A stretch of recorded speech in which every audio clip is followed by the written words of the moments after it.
Hi guys! Welcome back to my channel. Ngayon, ang gagawin ko ay how to remove my eyelash. Actually, hindi naman siya talaga extension. Individual, but nagtatagal siya ng up to 10 days. So, this one, it's been 6 days already and it's still looking good. See? Okay pa siya, right? So, ngayon, ang iaano ko ngayon is how to remove. Ituturo ko how to remove, quick and easy. Huwag kayong maniniwala sa iba na sinasabi nila na coconut oil daw or olive oil.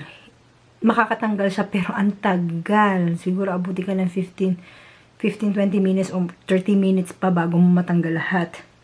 Pero itong aking method, yung aking technique ay yun lang, kung ano yung ginagamit ng mga lash technician, yun lang din naman din ang gagamitin ko. So, ang gagamitin ko ay itong gel remover.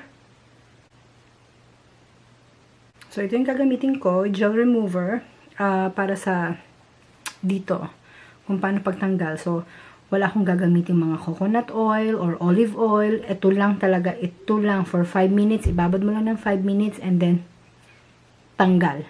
As in, ito yung nakakatanggal talaga ng glue. At saka yung maski yung glue na pang extension. Pero kasi ang ginamit kong glue ay ito. So, hindi naman siya umaabot ng 3 weeks. Natatanggal din siya agad. Ito kasi yung ginagawa kong eyelash.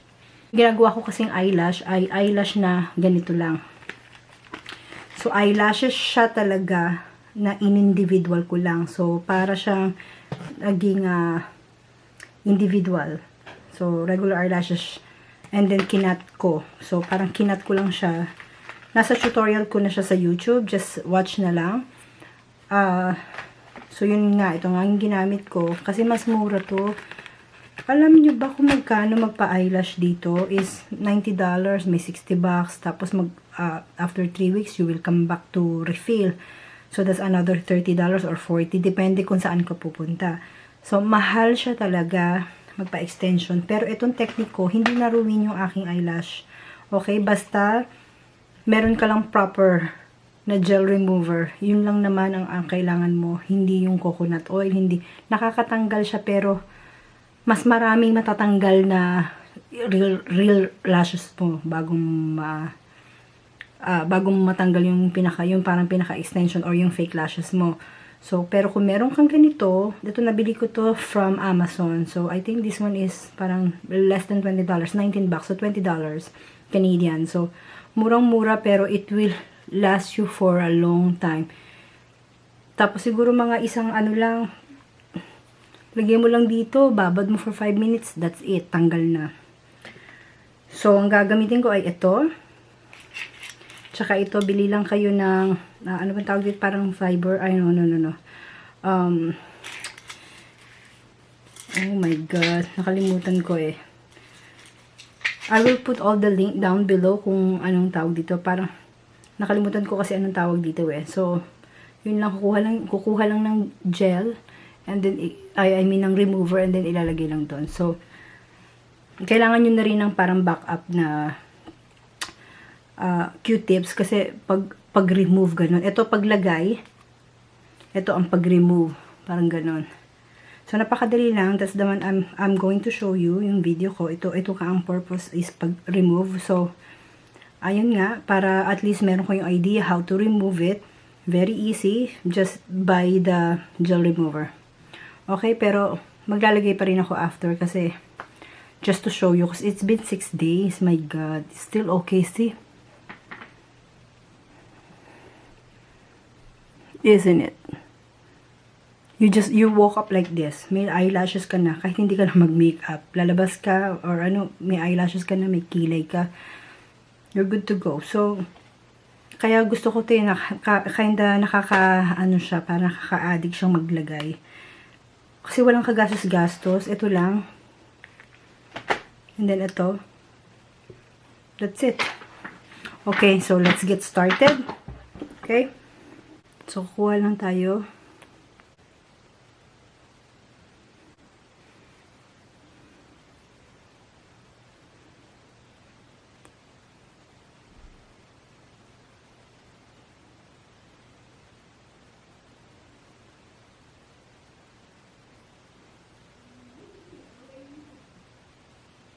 Guys, may pagkamahapdi siya ha. So, if ever na maramdaman nyo yung parang sting sa mata nyo, gamit lang kayo ng parang blower. Kasi malapit siya sa mata. Pero it's really, really safe to use the gel remover. So, I'll show you what kind of blower you want to use. Kasi may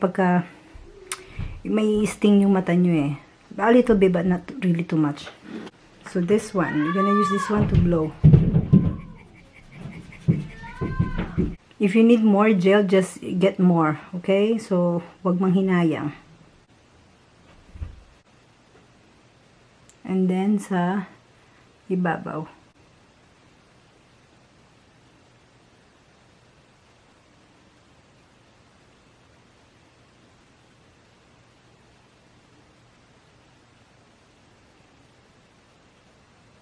So, okay. Babad lang natin for 5 minutes. I'll put the timer on. So, 5 minutes. Okay, so we're back. Ngayon, ang gagawin lang ay, natatanggal na. Parang gaanihin mo lang siya, galaw-galawin, ganyan. But this time, I will use the Q-tip. Okay. Okay, just keep rubbing hanggang sa lumambot siya.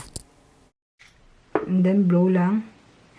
Pag may naramdaman, blow lang. Okay, pwede mo rin i-pull yung katulad yan, may natanggal. Pag pull mo, then just continue lang. Tanggal na. Tanggal ulit. Isa pa. Or, get more products instead. Kasi may mga lashes kasi na stubborn siya na mahirap siyang tanggalin.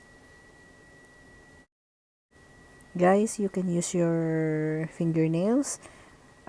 Pwede yun yung gamitin. Madali lang naman siyang tanggalin eh. Just grab the makeup remover. Look at the difference.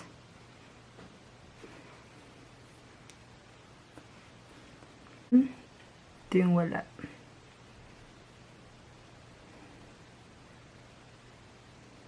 So, gagawin ko na rin itong kabila. Same process pa rin. Just grab the gel and then lalagyan mo yung each lashes na kung merong glue. So, soak for 5 minutes again. The same process. Okay?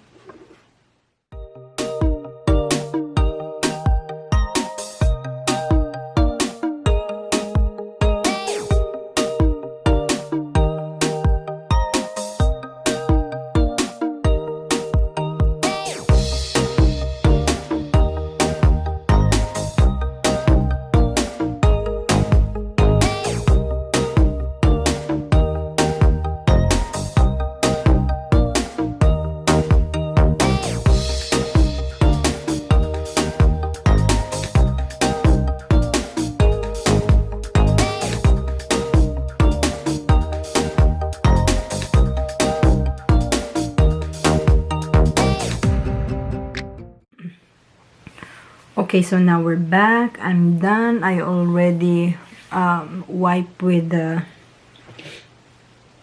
water makeup remover. So, ang susunod na gagawin ko ay pupunasan ko lang naman yung aking eyelashes. My real lashes. Using the wipes. So, ganyan lang.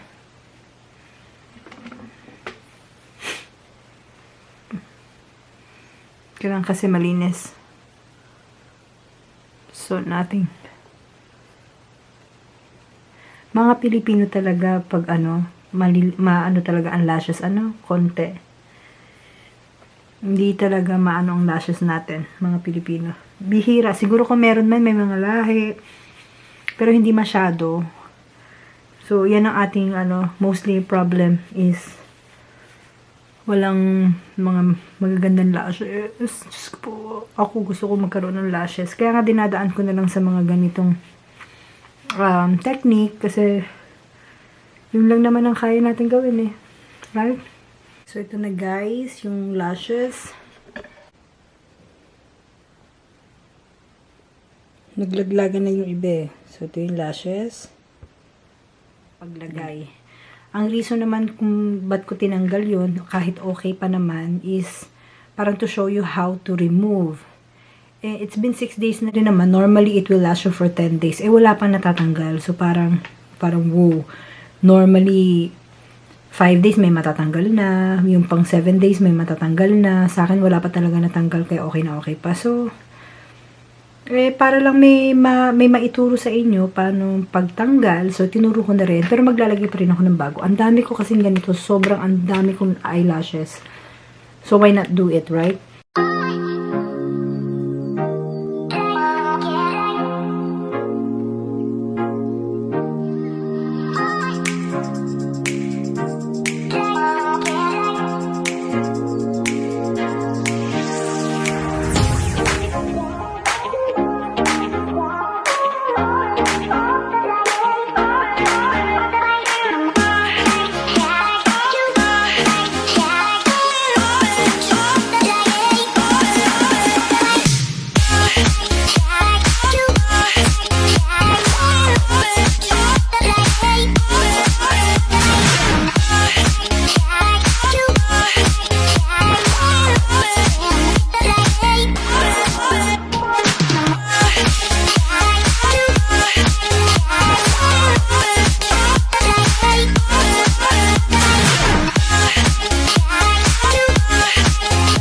Ang bilis niyang gawin.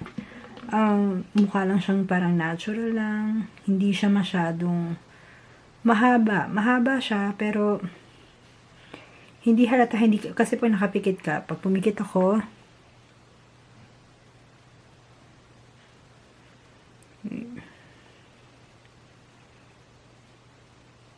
wala siya sa ibabaw, so hindi siya masyadong halata. Right?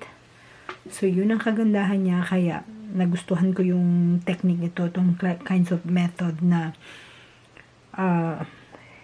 mukha siya talaga natural. Pang everyday, hindi halata. Para ka talaga naka-extension. So, kaya, gustong-gusto ko to.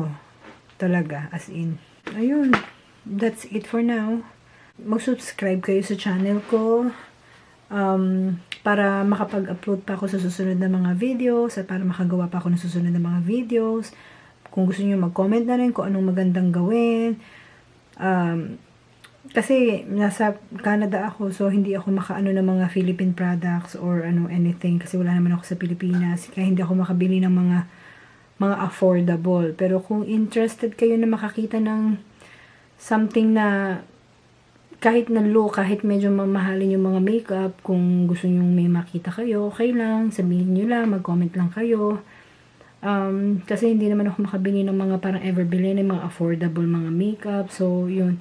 Tsaka, sa susunod na video ko, mag-get to know me ako para makilala nyo naman ako, kung anong ginagawa ko rito, kung anong trabaho ko rito sa Canada, kung ilang taon na ba ako dito. So, sa next video, gagawin ko yan. So, don't forget to subscribe para ma-update ko kayo at para makilala nyo na rin ako. Okay? So, thank you guys for watching. So, I hope you enjoyed this tutorial. So, I'll see you next time. Okay? Bye for now.